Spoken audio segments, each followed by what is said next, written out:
شروع کرتا ہوں اللہ تعالیٰ کے بابرکت نام سے جو بڑا مہربان اور نہایت رحم کرنے والا ہے۔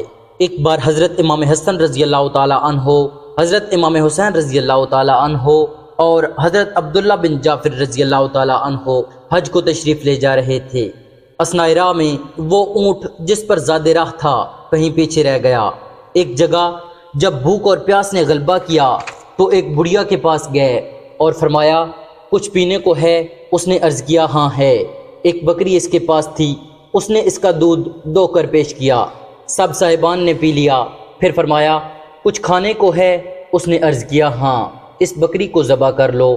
انہوں نے اس بکری کو ذبح کیا اور کھا لیا اور فرمایا کہ ہم قوم قریش سے ہیں، جب اس سفر سے واپس لوٹیں تو ہمارے پاس آنا، ہم تیرے ساتھ اچھا سلوک کریں گے۔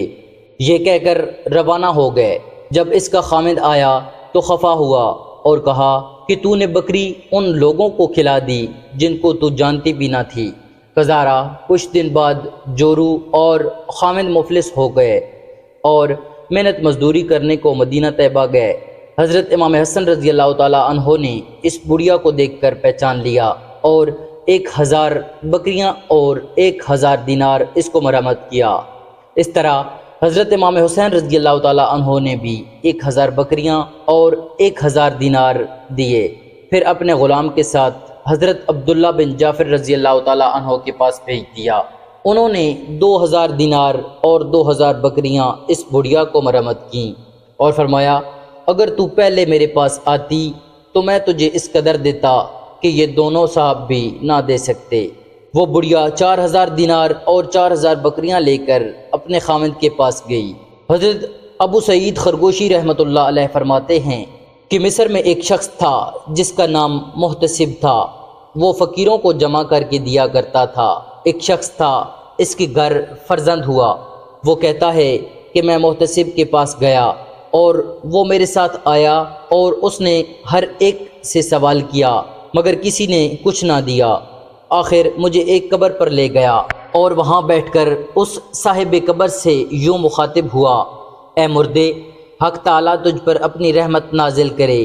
تو ایسا آدمی تھا کہ فقیروں کی تکلیف کو دور کیا کرتا تھا اور ان کی ضرورت کی چیز ان کو دیا کرتا تھا۔ آج میں نے اس شخص کے لڑکے کے واسطے بہت کچھ کیا لیکن کسی نے کچھ نہ دیا۔ یہ کہہ کر وہ اٹھ بیٹھا اور اس کے پاس 1 دینار تھا۔ اس کے 2 حصے کیے، ایک مجھے دیا اور کہا کہ جب تک کچھ ملے میں تجھے یہ قرض دیتا ہوں۔ وہ حاجت مند نے لے لیا اور لڑکے کے کام میں صرف کیا۔ محتسب نے آدھی رات کے وقت مردہ کو خواب میں دیکھا۔ وہ کہتا ہے کہ جو کچھ تو نے مجھے کہا تھا میں نے سن لیا تھا لیکن جواب دینے کا ہمیں حکم نہیں۔ اب تو میرے گھر جا اور میرے لڑکوں سے کہہ کر چولہے کے پاس 500 دینار دفن ہیں وہ کھودیں اور اس شخص کو جس کے ہاں لڑکا پیدا ہوا ہے دے دیں۔ محتسب اس کے گھر گیا اور لڑکوں کو خواب سنایا۔ اس جگہ کو کھودا، 500 دینار برآمد ہوئے۔ محتسب نے کہا میرا خواب حکمی نہیں، یہ دینار تمہارے ملک میں ہیں، تم لے لو۔ لڑکوں نے کہا سبحان اللہ، مردہ تو سخاوت کرے اور ہم زندہ ہو کر بخل سے کام لیں۔ محتسب کہتا ہے کہ میں اس طرح وہ دینار لے کر اس مرد کے پاس گیا۔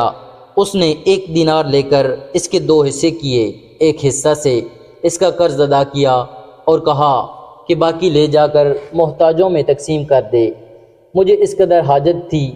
ابو سعید خرگوشی رحمۃ اللہ علیہ فرماتے ہیں کہ نامعلوم اب ان میں سے کون بڑا سخی اور بہتر ہے۔